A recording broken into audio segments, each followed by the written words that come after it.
नमस्कार दोस्तों, welcome to knowledge ABC. मैं हूं निखिल। हम लोग क्लास 9 साइंस का वर्क एंड एनर्जी चैप्टर पढ़ रहे थे और इस वाले पार्ट में हम लोग जानेंगे कंसेप्ट ऑफ पावर के बारे में। पावर क्या होता है। क्लास 9 साइंस में हम लोग को जो पावर का पूरा चैप्टर पूरा पार्ट जो पढ़ना है वो हम लोग पावर का कंसेप्ट समझेंगे, साथ साथ इसमें पावर का हम लोग जो फॉर्मूला होता है वो भी जानेंगे, पावर का यूनिट क्या होता है वो भी जानेंगे, साथ साथ जो इस पे एक दो न्यूमेरिकल भी बनाएंगे। तो चलिए शुरू करते हैं इस पार्ट को। तो सबसे पहले समझते हैं, पावर को समझने से पहले समझते हैं रेट ऑफ डूइंग वर्क क्या होता है। ठीक है, इसको एक एग्जांपल से समझते हैं कि मान लेते हैं दो चिल्ड्रन है, ठीक है, जिसका ए एंड बी नाम रख लेते हैं। दोनों का वेट सेम है, ठीक है, दो बच्चे हैं, दोनों का वेट सेम है। ओके, एक हाइपोथेटिकल सिचुएशन है, दो बच्चे दोनों का वेट सेम है। अब दोनों को एक ट्रैक पे, एक 100 मीटर का ट्रैक है, रनिंग ट्रैक है, उस पे दौड़ने के लिए बोला गया। ठीक है, दोनों ने एक ही समय पे स्टार्ट किया। ए के द्वारा 15 सेकंड में वो 100 मीटर का ट्रैक कंप्लीट हो गया, जबकि बी को 20 सेकंड का टाइम लगा। ठीक है, तो अब बताइए यहाँ पे, अब एक कंसेप्ट आपको, ये एग्जांपल तो समझ में आ गया। दो बच्चे थे, दोनों का वेट सेम है। अब आप इस एग्जांपल में देखोगे कि आप दोनों का वेट सेम है, मतलब कि दोनों का मास सेम हो गया, दोनों का जो डिस्टेंस ट्रेवल था वो भी सेम कर दिया मैंने। ठीक है, यहाँ पे दोनों चीज सेम हो गया, लेकिन एक के द्वारा 15 सेकंड का टाइम लगता है, एक के द्वारा वही काम करने में 20 सेकंड का टाइम लगता है। तो क्या दोनों के द्वारा जो वर्क डन किया गया वो अलग अलग था? नहीं, बिल्कुल नहीं, दोनों के द्वारा सेम वर्क डन किया गया। ठीक है, ये तो आपको समझ में आ रहा है। फोर्स इंटू डिस्प्लेसमेंट, दोनों के द्वारा फोर्स लगा और डिस्प्लेसमेंट दोनों के द्वारा सेम हुआ। ठीक है, लेकिन यहाँ पे एक चेंजेस हुआ कि ए ने उसी काम को, जो रनिंग का वर्क था, उसी काम को थोड़ा जल्दी कर लिया, 15 सेकंड में कंप्लीट कर लिया, जबकि बी को वही काम करने में 20 सेकंड का टाइम लगा। तो यहाँ पे 5 सेकंड जल्दी ए ने उसी काम को कर लिया। ठीक है, तो आप पर सेकंड की अगर हम लोग यहाँ पे बात करेंगे कि पर सेकंड ने किसने जल्दी जल्दी काम किया, तो पर सेकंड ने ए ने जल्दी जल्दी काम किया। ठीक है, अब इसका मतलब ये हो गया कि हम लोग बोलेंगे कि ए जो था वो ज्यादा पावरफुल था, इसलिए उसने जल्दी रेस को कंप्लीट कर दिया, 15 सेकंड में ही ट्रैक को दौड़ लिया। ठीक है, जबकि बी कम पावरफुल था, इस कारण से उसने 20 सेकंड का टाइम लगाया। ठीक है, तो यहाँ पे हो क्या रहा है? ठीक है, जो ज्यादा पावरफुल है वो जल्दी कंप्लीट कर लिया, जो कम पावरफुल है वो कम ज्यादा टाइम लगाया। उसी तरह से इसको हम लोग दूसरा एग्जांपल से समझते हैं कि अगर एक पार्टिकुलर डिस्टेंस पे हम लोग को जाना है, ठीक है, अगर उस पे हम लोग एक अपने स्कूटी से जाएंगे तो उसमें एक पार्टिकुलर टाइम लगेगा, और वहीं उसी डिस्टेंस को अगर हम लोग किसी कार से ट्रेवल करेंगे तो जल्दी हम लोग पहुंच जाएंगे, उसके रिलेटिव में तो जल्दी पहुंचेंगे। तो यहाँ पे क्या मतलब निकलेगा? कार ज्यादा पावरफुल है क्योंकि हमें वही काम जल्दी कर दे रहा है। तो यहाँ पे आपको चीज समझ में आ रहा है कि पर सेकंड कौन सा चीज ज्यादा काम कर रहा है। जो रेट यहाँ पे निकल के आ रहा है कि वर्क डन का रेट, हर सेकंड में कौन सा ऑब्जेक्ट, कौन सा पार्ट जल्दी जल्दी काम कर ले रहा है। ठीक है, तो यही चीज पावर का कंसेप्ट होता है। तो पावर क्या होता है? Power is a measure of speed of work done, किस स्पीड से कितना जल्दी हमने वर्क डन को कंप्लीट कर लिया। ठीक है, that is how work done is slow और how work done is fast. ठीक है, अब यही होता है पावर का डेफिनेशन भी। Power is defined as the rate of doing work और rate of transfer of energy. तो रेट ऑफ डूइंग वर्क, ठीक है, तो वर्क डन जो हो रहा है जो कि जूल में होता है। ठीक है, वर्क डन इतना हुआ, 100 joule of work done, 20 joule of work done, 1000 joule of work done. वो पर सेकंड कितना हो रहा है? पर सेकंड कोई भी ऑब्जेक्ट कितना जल्दी जल्दी वर्क डन कर ले रहा है, इसी को हम लोग पावर कहेंगे। तो इसका डेफिनेशन हो जाएगा, power is defined as the rate of doing work. The rate of doing work is known as power. ठीक है, और इसको दूसरे शब्दों में भी हम कर सकते हैं, rate of transfer of energy. Rate of transfer of energy मतलब कि एनर्जी हम लोग जानते हैं इंटर कन्वर्सन ऑफ एनर्जी से, कि एनर्जी हमेशा एक फॉर्म से दूसरे फॉर्म में कन्वर्ट होते रहती है। ठीक है, एक फॉर्म से दूसरे फॉर्म कन्वर्ट होती है तो कितना जल्दी कन्वर्ट हो जा रही है, जितने जल्दी कन्वर्ट हो जा रही है उतना ज्यादा पावरफुल है। ठीक है, हम लोग कहते हैं कि ये हमारा मोबाइल का चार्जर बहुत कमजोर है, ठीक है, लेकिन ये जो नया वाला चार्जर है ये बहुत ज्यादा पावरफुल है। ठीक है, तो कम पावरफुल और ज्यादा पावरफुल का मतलब क्या होता है? ये जल्दी जल्दी चार्ज कर देता है, ये धीरे धीरे चार्ज करता है।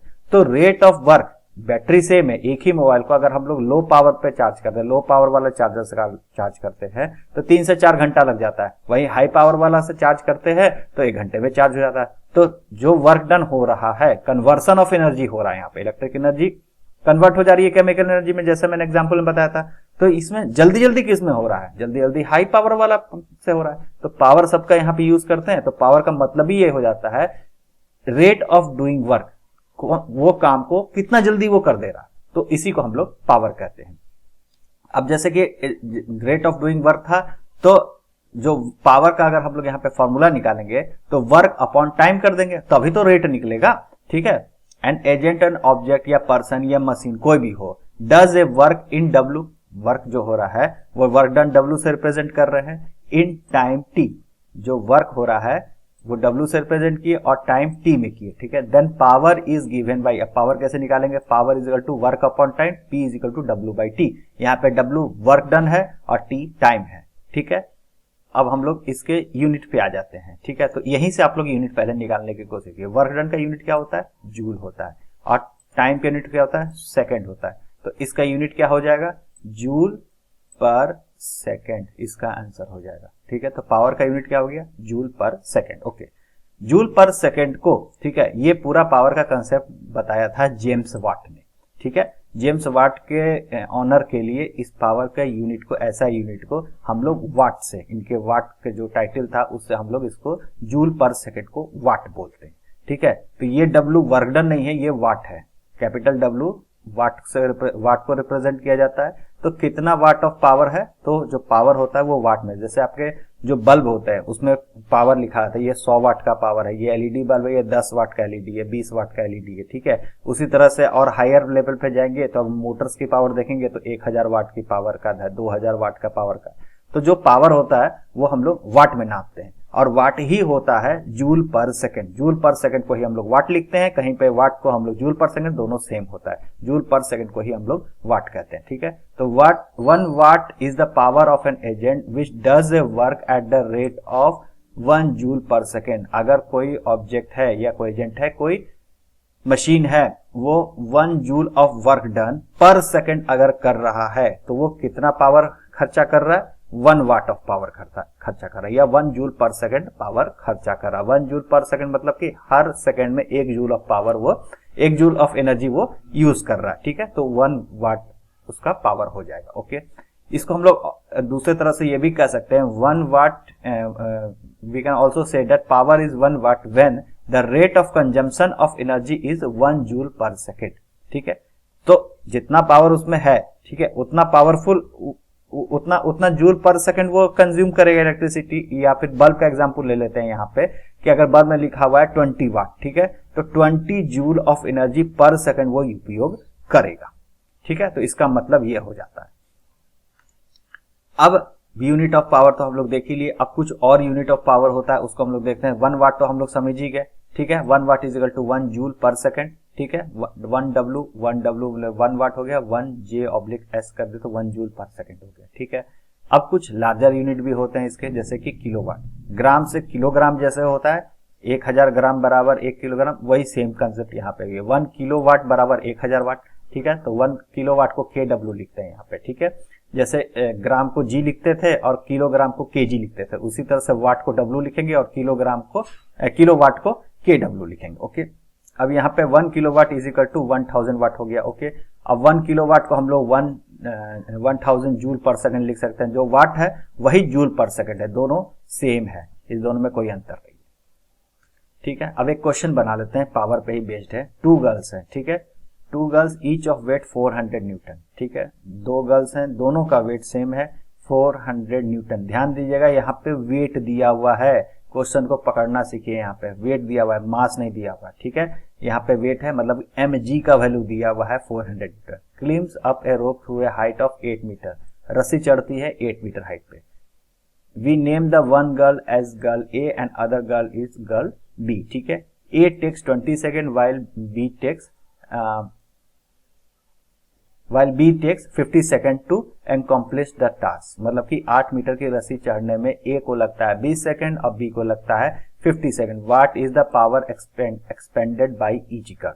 ठीक है, तो कितना पावर खर्च किया गया दोनों गर्ल के द्वारा, तो वो निकालना है। ठीक है, तो पावर एक्सपेंडेड बाई गर्ल ए, तो ए के द्वारा कितना खर्च किया था, वेट दिया हुआ है। ठीक है, mg वेट है तो mg लिखेंगे 400 न्यूटन। ओके, अब डिस्प्लेसमेंट, हाइट कितनी हाइट चढ़ी, तो हाइट में चेंजेस हुआ 8 मीटर का, दिया हुआ है 8, दोनों केस में कांस्टेंट है। पहले हम लोग पार्ट ए निकाल रहे हैं, मतलब कि गर्ल ए के बारे में डिस्कस कर रहे हैं। वेट कितना हो गया 400 न्यूटन, हाइट हो गया 8 मीटर। ओके, और टाइम टेकन कितना हो गया 20 सेकेंड। ओके, तो यहाँ पे टाइम दिया हुआ था क्वेश्चन में 20 सेकंड, तो हम लोग लिखे। पावर का फॉर्मूला यूज करेंगे। पावर क्या होता है? Work done upon time taken. W/T होता है तो वही लिखे W/T, और W का वैल्यू क्या होता है? वर्क डन है, तो वर्क डन को क्या लिखते हैं? mgh लिखते हैं, हाइट पे चढ़ रहा है, ठीक है, तो mgh अपॉन t, तो m का वैल्यू 4, mg का वैल्यू जो है वेट है, mg को मिला के एक साथ लिखे, mg का वैल्यू 400 न्यूटन और हाइट हो गया 8 मीटर, ठीक है, यहाँ पे लिख दिया, और टाइम 20 सेकंड लगा था। सबने मैंने यहाँ से डाटा ले लिया क्वेश्चन से, तो वो देख के आपको लिखना है यहाँ पे। इसी तरह से बनाना है, इस तरह से बनाने में पूरा नंबर मिलता है।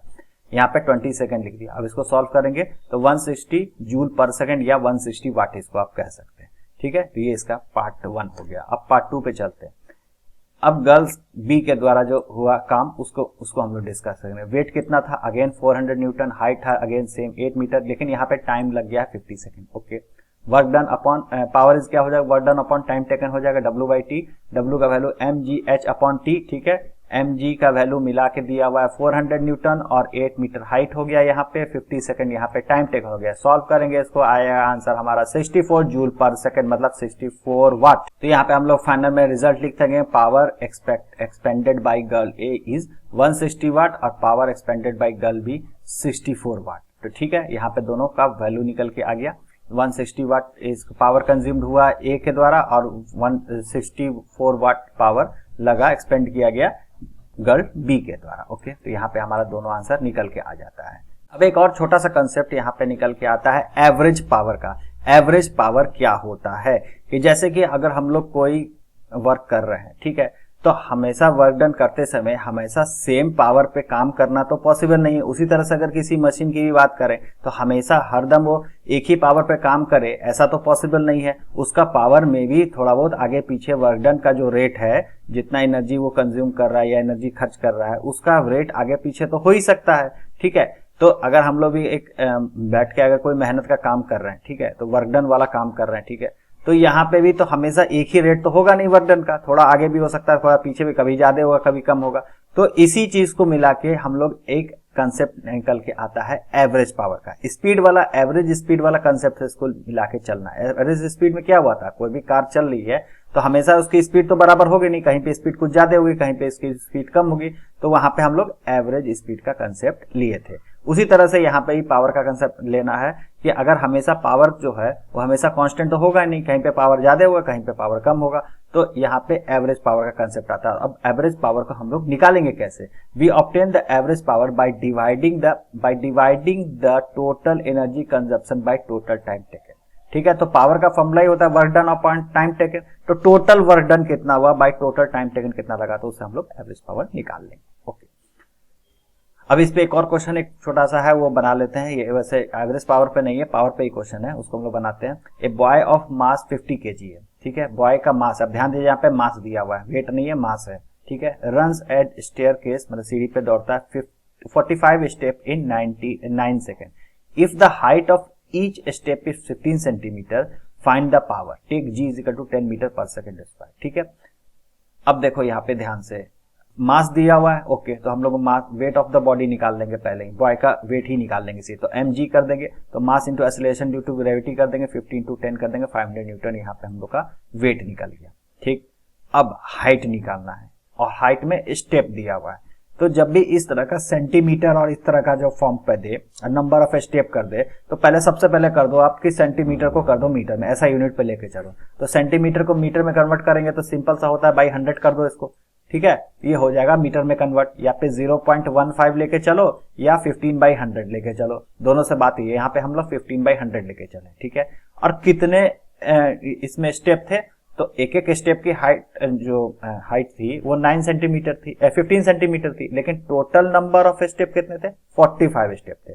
तो एक स्टेप की जो हाइट है वो हमने निकाल लिया 15 सेंटीमीटर बाई 100, मतलब कि 0.15 मीटर उसकी हाइट होगी एक स्टेप की। अब 45 से मल्टीप्लाई कर देंगे तो टोटल हाइट निकल जाएगी, क्योंकि यहाँ पे पोटेंशियल एनर्जी की बात हो रही है, हाइट पे चढ़ रहा है, ठीक है। अब हाइट पोटेंशियल एनर्जी हो रहा है, अब इसमें टाइम लगा दिया है, ठीक है। क्वेश्चन को आप समझो, 45 स्टेप चल रहा है, जिसमें एक एक स्टेप की जो हाइट है वो 9 सेकंड है। टोटल स्टेप जो होगा, अब सीढ़ी में देखो तो वो तो एक एंगल पे जाएगा, लेकिन यहाँ पे पोटेंशियल एनर्जी का कंसेप्ट यहाँ पे लगेगा कि टोटल पोटेंशियल एनर्जी उसने कितना गेन किया इस 9 सेकंड में, यही निकालना है ना क्वेश्चन में। तो यहाँ पे जब आप देखो तो अब एक मतलब कि एक स्लैंट हाइट होती है, जो स्टेयर केस होती है वो तिरछी होती है, ठीक है। अब उसमें जो पाथ इंडिपेंडेंट होता है, यहाँ पे पोटेंशियल एनर्जी मैंने बताया था पोटेंशियल एनर्जी वाला चैप्टर में, यहाँ पे सीधे हाइट देखी जाएगी, कितना हॉरिजॉन्टल उसने डिस्टेंस ट्रेवल किया वो नहीं दिखाई जाएगी, सीधे हाइट यहाँ पे देखी जाएगी। ओके, तो हाइट निकालने के लिए मैंने बता दिया यहाँ पे 15 सेंटीमीटर को मीटर में कन्वर्ट कर दिया, 15/100 मीटर लिख दिए, और कितनी स्टेप थी तो 45 स्टेप, दोनों को मल्टीप्लाई कर देंगे तो 6.75 मीटर आ जाएगा। ओके, टाइम कितना लगा, 9 सेकंड लगा। अब सीधे आ जाता है पावर के फॉर्मूला पे, work done upon time taken, W/T कर देंगे, mgh लिख देंगे वर्क डन को, या पोटेंशियल एनर्जी की बात है, mgh अपॉन टाइम टेकन। तो mg का वैल्यू हमने निकाल लिया 500 न्यूटन। ओके, और यहाँ पे h का वैल्यू हो गया 6.75 मीटर। ओके, दोनों को मल्टीप्लाई करके 9 सेकंड से डिवाइड करेंगे, आ जाएगा हमारा वैल्यू 375 वाट या 375 जूल पर सेकंड भी लिख सकते हो। तो पावर यहाँ पे कितना टोटल बॉय के द्वारा खर्चा किया गया, 375 वाट का पावर खर्चा किया गया, उसको 45 स्टेप को 9 सेकंड में चढ़ने पे, ठीक है। इसी सेम क्वेश्चन अगर आता है, अगर इसको आप 15 सेकंड पे बनाओ तो इसका आप आंसर निकाल के देखो कितना निकल के आता है। इसका आंसर आप कमेंट बॉक्स में करो। अगर 9 सेकंड को अगर आप 15 सेकंड में आप कन्वर्ट कर देते हो तब बॉय के द्वारा कितना पावर कंजप्शन होता है। Thank you very much. Video आपको अच्छा लगा तो लाइक शेयर और सब्सक्राइब करना ना भूलें। मिलते हैं अगले वीडियो में।